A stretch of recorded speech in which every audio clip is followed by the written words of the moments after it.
Welcome on another great video. The Bank of Canada left rates unchanged recently. What does that mean for GIC's mortgage? What does that mean for your situation? We're going to cover all of that today. And let's start with what just happened recently with the Bank of Canada. Yeah, Bank of Canada came out last week and announced that there was no cut in rates. They maintained that rate. I think that is the fourth time in a row they've now done that rate holding. Yeah. And again, there's a variety of reasons for this. We go back to even the beginning of the year, we were looking at maybe 4 or 5 rate cuts coming in. As of date right now, not happening. We're going to be a little higher for longer, and I think that was sort of expressed originally when it came out, but there's a variety of reasons for this, aren't there? And we'll dive into that, but to get the idea of expectations coming into this year, you had bond yields drop significantly. Yes, Some folks in the U.S. are saying, hey, the U.S. could cut 7 times in the year, Bank of Canada might cut 4 or 5 times, and here we are in April, and that has definitely changed. There's been no change in terms of rates, and now the idea of cuts still likely in 2024, but definitely pushed back.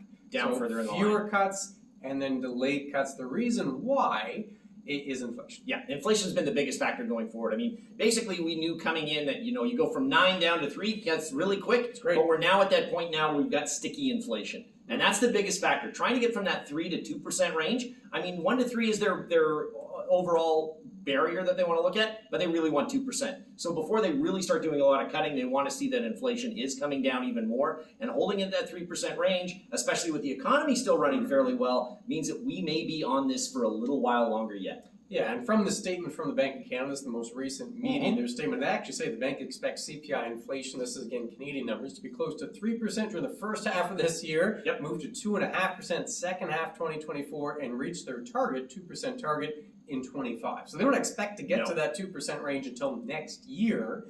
And the economy in Canada, not great. It's not phenomenal. But it gives them enough room. Things are not completely falling apart. The economy's okay. That gives them some time to wait for inflation to continue to drop before they move rates. The fear, they cut rates too soon. It reignites the economy, reignites inflation. Now we're back to where we started. Yeah, that's the biggest factor going forward, is that you don't want to cut early, because cutting early is worse than cutting late. If you cut late, you can always make up for it by more cuts, but if you cut early, we're back in the same boat again, and now we're not talking 25, we're talking 26 and beyond. Yeah, and in the U.S., different story. There's same story, but to greater magnitude, because the economy is stronger in the U.S. than it is in Canada, so you could see a further delay. So it's even possible the Bank of Canada cuts before the Federal Reserve in the U.S. That is a possibility.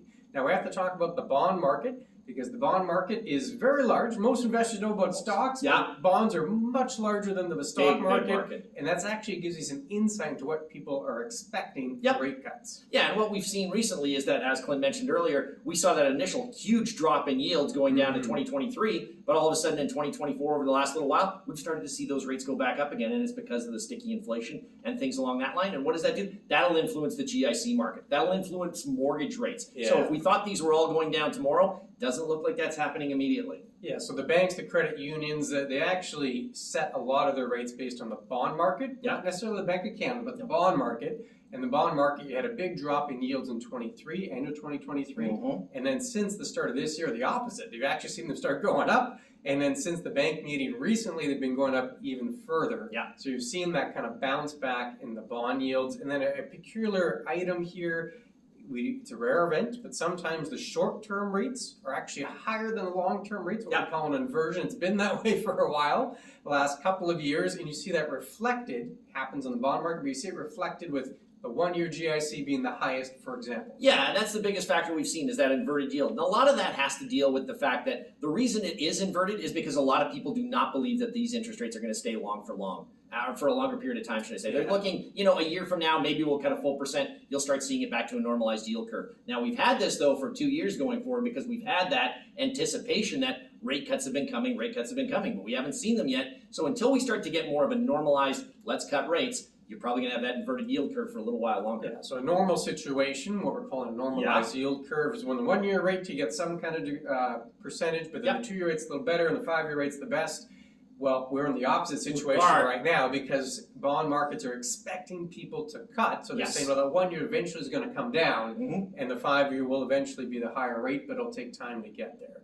So what does this all mean for you? What does it mean for folks at home? Well, unfortunately, it means they have to get used to higher rates for a little longer. Yeah, I mean, we're not going to go overnight tomorrow. I mean, originally, as we say, at the beginning of the year, they were looking anywhere between 4 and 5 cuts, maybe more in the U.S.